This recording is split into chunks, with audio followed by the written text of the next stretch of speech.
Bonjour Baptiste Talbot. Bonjour Frédéric. La rentrée dans les collectivités territoriales, c'est marqué par la baisse des dotations de l'État, le gel des emplois aidés ou la suppression des emplois aidés, on ne sait pas trop. Également le retour à la semaine de 4 jours dans les écoles. Quelles conséquences ça a pour les usagers du service public d'une part et pour les agents des collectivités territoriales ? Les conséquences à la fois pour les personnels et pour les usagers, elles seront très claires. Ça va être une dégradation des conditions de travail des personnels.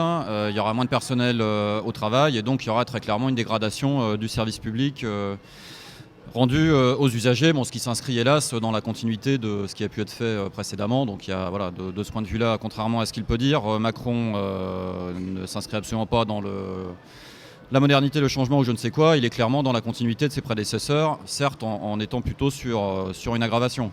Donc là, sur les différents sujets, on a donc eu 11 milliards de baisse du financement des collectivités avec Hollande. Macron prévoit donc de supprimer 13 milliards supplémentaires qui viendront donc se cumuler avec les 11 milliards. Donc on est vraiment à la fois donc, dans la continuité et dans l'aggravation.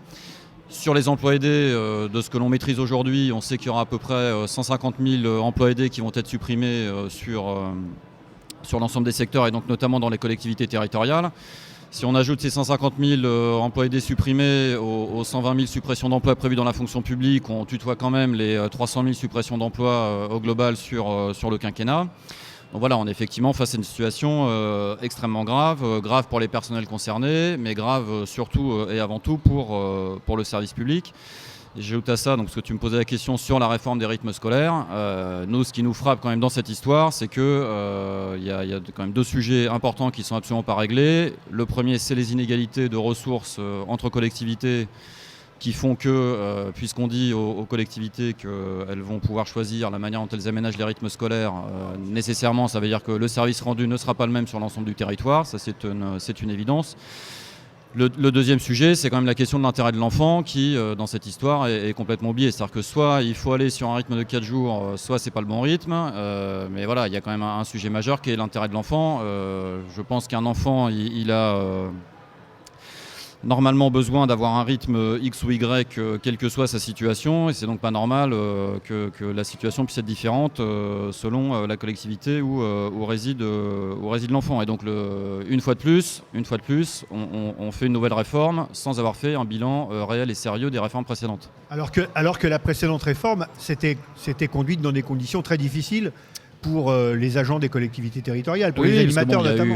Il y a eu un fort recrutement, d'ailleurs notamment d'emplois aidés et en particulier d'agents non titulaires. D'ailleurs on voit que de ce point de vue-là, les deux réformes, la suppression des emplois aidés et nouvelle révision des rythmes scolaires se combinent, puisque avec le retour possible à la situation antérieure sur le rythme scolaire, ça va notamment conduire à des dizaines de milliers de suppressions d'emplois et des dizaines de milliers de licenciements. Et donc effectivement, ça veut dire qu'on va plonger des collègues précaires dans le chômage.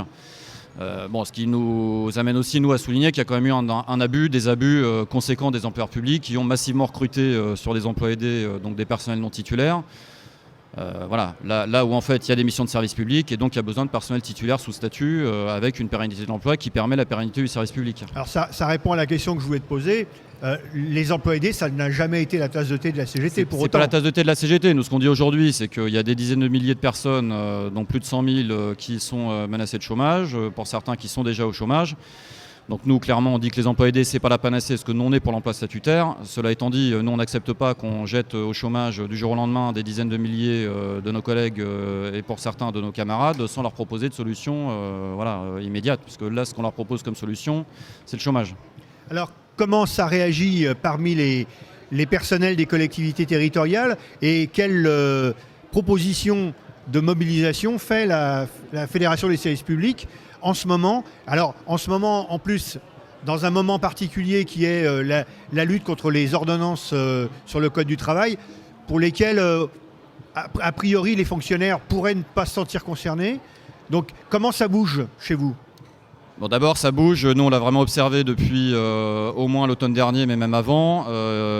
Les coûts tombent, les coûts pleuvent, mais les personnels ne baissent pas la tête. Et il y a un nombre important de luttes menées dans les collectivités, y compris des luttes qui permettent d'arriver à des résultats. Donc nous, on n'observe pas un attentisme. Bien au contraire, on estime qu'il y a une combativité qui va croissant D'ailleurs, on l'a vu à nouveau le 12 septembre, parce qu'il y a eu une participation importante des personnels territoriaux à la journée d'action.